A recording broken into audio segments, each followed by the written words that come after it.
السلام عليكم ورحمة الله وبركاته.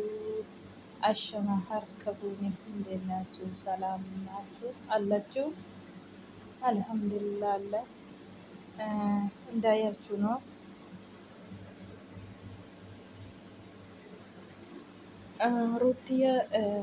ሩታ ታመና ሐኪም ቤት ገብታለች። ሐኪም ቤት ገብታ ደግሞ ቪዲዮ ሲያይ አብርሽ ያለቀሰ ነው። ወደ አዲስ አበባ መልሳለሁ ዛሬ እዚህ አላደርም ያለ ነው። በፊት ትቶ ወደ ቡታጅራ ሂዷል ቤተሰቦቹ ጋር። ዛሬ ደግሞ እሷ ስታመም አይቶ ይመለሳለሁ ብሎ ቀውጥ እያደረገ ነው። እንግዲህ አብርሽ ዛሬ ነው እየሰማት። በፊት ለምንድን ነው አሰማት እንደዚህ? እሷ ታመማ ሐኪም ቤት ሲገባ ነው እንደ እየሰማት። ወላሂ በጣም አስከፊ ነገር ነው። ወላሂ ላዚም እሷ ታመማ ነው እንደ በፊት አይገባሽም እንደፈለገ ሆናለሁ ብላ ስትፎክር ነበር። ዛሬ ደግሞ ወደ ቡታጅራ ሄዳ ወደ አዲስ አበባ ሄዳለሁ ጠገበ ሆናለሁ ምንም ቢሆን ምንም። በፊት ለምንድን ነው አታስቡም? መጀመሪያ ለምንድን ነው አታስቡም? ጋሽዬ ዛሬ ወላሂ አመሰግናለሁ። ጋሽዬ ወላሂ ተናድዷል። ጋሽዬ ራሱ አንተ ነው ጥፋተኛ ሩት አይደለችም ያሉ ነው። እሱ ደግሞ እኔ ብቻ አይደለም ጥፋተኛ እሷም ጥፋተኛ ነች ያለ ነው። ምንድነው ሰው ጥፋተኛ ያሉ ነው? ጋሼ ደግሞ እኔ አልዋሽም ምንም እሷ ምንም ጥፋተኛ አይደለም አንተ ነው ጥፋተኛ። አንዱ ሲሄድ አንዱ ትጎቶታለ፣ አንዱ ሲሄድ አንዱ ታመጣለ ያሉ ነው። ወላሂ ዛሬ በጣም ተናድዷል። ጎደኛ ነው መሰለኝ አብርሽ ጎደኛ ነው መሰለኝ። ጋሼን ይዘን ወደ አዲስ አበባ እንሄዳለን ብሎ ይለምናል። ጋሼ ደግሞ አልሄድም እያሉ ነው። የሚያስተካክዬ መጣውኝ በፊቱም እሱ ነው እንደዚህ ያደረገ ያሉ ነው። እውነታችሁ ነው። ዛሬ ወላሂ በጣም ጋሼ ተቆጥቷል። ወላሂ እውነት ነው የምላችሁ። አኩማ አርጊተኒ አብርሽ ሩትዬን እኩብ ሰናኒ ሀራ ቡታጅራ ቡሉ ደቄ ሩትያ ኮ ብረት argamuun qaba akka fe'ete izi zaare alaadirim jechaa jira. Akkuma argitan kana nam tokko gizee fayyaatti dhaabatee deemu laphee waliin baannee waliin naane gaafa dhukkubsate walii naama gaafa namni dhukkubsate mana kiimitti galee ani walii naani otoo deemuu gizee nama tokko bakka akkan taanetti laphee cabsinee kaa'ane gizee sana maaf hin dhaga'amu? Akkan taanetti laphee ishee cabse gizee meeqa wallaahi gizee tokko miti gizee lama miti gizee meeqa. Har'a immoo washeen dhukkubsattee qophaa isheen nam tokko ishee bira hin jirre mana kiimii keessa jirtu ishee bira deemee Buttaajira deemee jira. Har'a achiin buluu nan deema jedha. Baay'ee tokko nama gaddisiisa. Akkam ta'e akkam yoo ta'eyyuu dhiifatama gaafatte sinna siraatan balleessaan wanta mataa kee ta'eef gizee meeqa wanta itti dedeebitee balleessee fi dhiifatama guddaa sirriitti hin gaafanneen isheen ammallee meeqa deebisee xifaatenyaa godha dhiifataman jechuu malu waan hin taane irra dedeebee kanaa booda argitu kanaa booda ani abbaa barbaadee jiniin hojjedha viidiyoo jedhee gaafa duraa tokkosii jechuudha. Malee sinna siraataan gaditti kufee balleessee ratoonni jedhee inuma araaramtee inuma irra darbiti ruutaan dhugaa rabbiin sanitti hima. Ala ammallee kana bira taa'ee dhiifatamanaa godhii biqiltanaa godhii bichaa toon ta'e sinna siraataan garumaatiin dhiifataman gaafannee jechuudha. Kanarra immoo dhiisee isheen manaa baanan ni gara Buttaajiraa deema. Amma immoo qubsatti mana kiimii jirta achi immoo waliin deebi'a qabaana gadhiisaa jedha. Gaasheen maaltu si maraachaa tidaarii jettanii fiiddanii itti galtanii tidaariin akka maal ta'e hin beektanii jireenya akka maal ta'e hin beektanii jireenya jettanii itti galtanii kaatanii immoo buru jettu otoon ilaaliin maaf itti galtanii eddee itti galtanii immoo maafi sammuu kee hin bantu jechaa jiru. Ana bichi miti balleessaan gaashee jedha.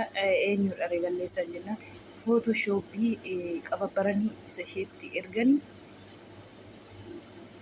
dhugaa seetee ani isheen irraa fudhattu jedhee jira. Ana bichaa miti jennaan. Gaasheen immoo roottaa irratti balleessaa ani waan tokko hin argine balleessaanii sidhaa. Yoo tokko sokkite tokko harkistee fiddaa. Yoo tokko sokkite tokko harkistee fidda jedhan. Dhugaa rabbii wallaahi al'aazim har'a aaranii jiru. Har'a akka likkiitti himanii jiru jechuudha wallaahi. Akkuma argitan kana achi galgalee bu'aa jechuudha. Achi galgalee bu'aa jechuudha isaanitti dubbatan. Ani maaliin godhee anamichaa miti balleessaa isheenis balleessaa qabdi. Maal gootee balleessaa qabdi? Maal balleessite? Gizee lamaan irratti fide dubartii lama siyoo haam dur dhiistee bira darbite. Maal goote isheen dhiira tokko ishee fiddee jirti. Dhiira jaalallee ishee tokko nam tokko immoo kanatti jaalallee duraa dabarsiteettis hin dabarsines ta'es isheetu beeka. Garuu nam tokko jaalallee ruuttaa jedhee immoo kanatti anas bahee hin jiru jechuudha. Hankeen tokko duman argee hin beeknetti hin gadda arge. Tokkollee dur fiqireenyaa akka taatan hin beeka. Kanaafuu situ gizee meeqa dubartii lama irratti fidee maalaa gooturee ruuttaan hin obsite. Kan abbaa manaa haadha manaa miti warruma fiqiriin jiru iyyuu akka wal gochaa jiru sa'aatii kana akkuma argitan kanadha. Kanaafuu har'a gaasheen likkiitti himanii baay'ee tokkos wallaahi aaranii jiru. Baay'ee tokko aaranii jiru. Mucaan inni gooddanyaan isaa immoo ati deemte maal goota ati bichaanii yoo dandeenye gaashee fuunee deemna gara Addis Ababaa jedhee kadhataa jira. Gaasheen immoo luka koo fuudheessu hin deemu jedhanii jiru. Kanaan dura haqee astakaakkalee dhufe jennaan amman deebisee diigee isadha. Maal godhanii asii lafa'ee achi dhaquun koo yoo nama saqee akka astakaakkalee dhufe boorus hin diiga wanta ta'eef hin deemu jedhanii didanii baay'ee tokko aaranii jiru jechuudha. Baay'ee tokko wallaahi achirraa galgalee bu'aa. An dandeetti dubbata baay'ee tokko nama gaddisiin naqu jedhani. Mucaan inni sun akka isaan faana irra deemuu barbaada sila fudhatanii sadii ta'anii akka deemaniif. Deemte maal goota jedhinaan haqee ishee biratti argamuu qabannaan nu kubsatti qophaa isheetinaan dura maaf sitti hin dhaga'amne har'a sitti dhaga'ame isheen dura kubsattee har'a miti anu kubsatte isheen har'a mana kiimii gallaanii jedhanii milsi xuruu deebisanii fi wallaahi baay'ee tokko. Anammaa humna koltaatiif baqa aaraniiru wallaahi aaris akkasii miti. Dhugaa rabbii.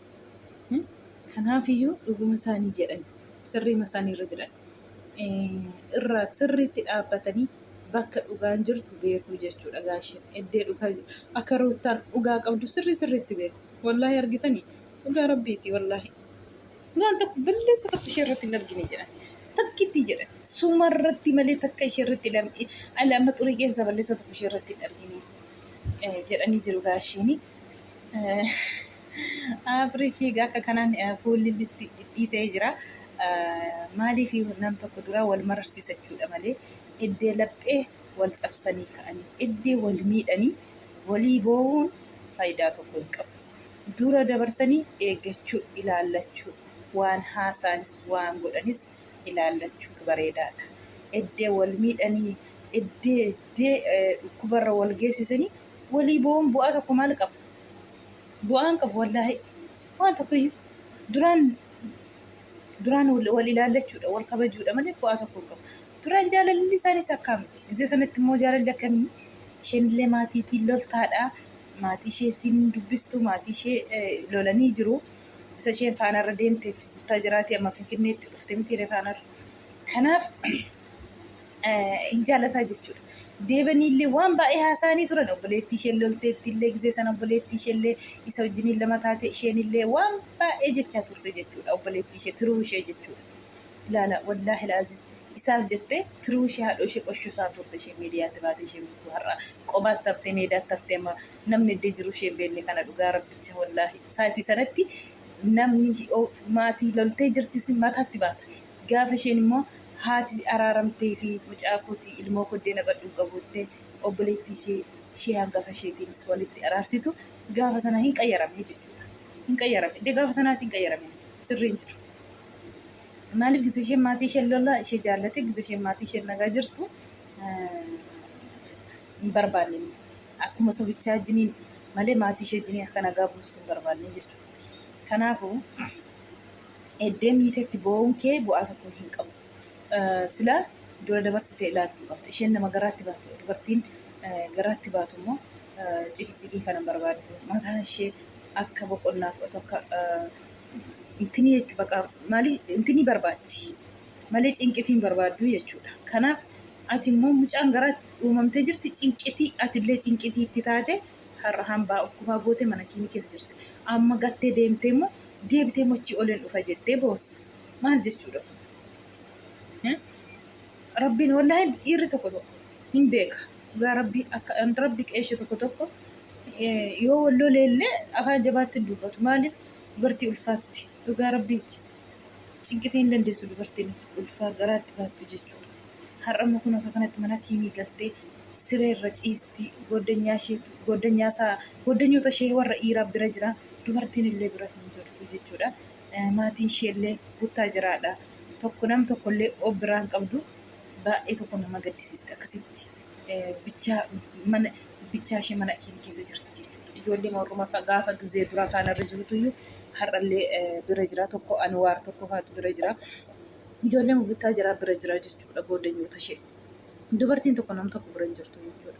Ishee waan tokko iyyuu hin qabdu. Baay'ee tokko nama gaddisiisa. Amma immoo achii ol nan dhufa jedheetiyyuu qabaana gadhiisaa jechaa jira. Dura maaf dhiisee deema? Maaf gatee deema? Maaf dhugaatiin dhiifatama hin gaafatu? Balleessaan mataa isaati garaatiin kufee lafatti dhiifatama. Dilii tokko naa kenna. Ishee macarrashaa jedhee otoo inni sirna siraataan dhiifatama gaafateera ta'e dubbii bal'isuu dhiisee akkas roottaan illee garaa hin kutachuu jechuudha. Intala sanallee gizee dhuftu waliin an eeggaafanna waan hundaa jedhee walii waadaa galaniiru jechuudha.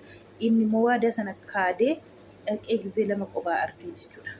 Maaliif qophaa kee argitee waliin jennee maaliif waadaa diiddee jettee aartee jechuudha.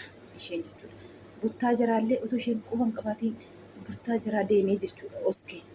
Isheenis achumarraa manaa baatee jechuudha. Argitanii sila waliin istakaakallaa waan hundaayyuu jedhanii mari'atan marii ofiisaa kuffiisee ofiisaa immoo darajaa kanarra geessee jireenyi isaanii akka diiganiif kanarra geessise isuma mataa isaati. Har'a immoo ani hin balleessine isheetu balleessee jedha abbaatti. Ana bichaa miti balleessaanii jedha. Abbaan immoo ani ishee irratti dumbuloo tokko waan tokkodha. Amma chitti kanaan argine balleessaa ishee irratti suma irratti malee jedhanii umurii dheeradhaa dhugaa gaashee. Dhuguma. Dhugaa likki baga itti himtan. Aaraniiru garbi baay'ee tokkotti gaddanii jiru. Aaranii wallaahi. Jaalalli isaanii duriin dhugaa rabbicha namni akka isaan hawwuu akka jaalala isaa akka ajaa'ibaa kana gizee obboleettiin gadi baatee manaa badde isa faanarra jettee viidiyoo gadhiisaa turte. Ati manatti haftee jedhanii obboleettiitiin garuu obboleettiin akka dooftora iyyuu turte obboleettii ishee sun dooftoraadha. Abbaan manallee qabdi kun amma deessee iyyuu jirti. Wallaahi ani isaan jedhanii arrabsaa turanii namoonni manatti haftetti maalittiin jechaa jiran turanii jechuudha. Ishee irra dhufanii warri ishee hordofu tuubii ishee jechuudha. Obboleettii isheellee arrabsaa turanii jechuudha. Obboleettiin ishee nama tidaarii qabudha. Qooma qarrash jedhanii arrabsaa turanii. Haatillee gadi baatee alhamdulillah intalli koo waan manatti haftee qabdu hin qabdi. Dooftora akkuma ishee hin qabdi jedhanii gadi baanii dubbatanii jechuudha. Dooftora isheenii hamma immoo kun mucaa tokkoyyuu lafa buufattee jirtu obboleettii ishee jechuudha. Dhugaa rabbi isaati sanatti obboleettii illee namni irratti duulee namni xiqqeessaa ture jechuudha. Wallaahi laazim. Maaliif baay'ee tokko nama gaddisiisa kan isheen keessa turte. Jaalala akkamii keessa warri biyya alaa jiranii waan hunda gargaaranii amma mana isaaniitti qodaa bitatanitti wanti hafee hin jiru. Wanti hin goonee fi jaalala isaanii guddisa. Shurraaba isaanii illee kan hojjechiisa ta'e uffatu baay'eetu jira duraan jechuudha. Jaalala bareedaa irra turanii. Amma immoo adeemsa keessatti baay'ee tokko nama gaddisiisa. Jireenya ofii akka qalbiitti gizee irratti galanii ka'anii jireenya ofii kas yeroo hunda kana namni tokko walii galma yoo qabaanne iddee jireenya qabate tokkotti waan dura darbee bira waan dura dhiisee yoo dhufee jireenya namaa keessa galu baay'ee tokko nama gaddisiisa dhugaa rabbi. Nam tokko dhaabatee ilaaluu qabatoo jireenya ittiin galiini. Rootii rabbi ishee haa fayyisu inshaallah.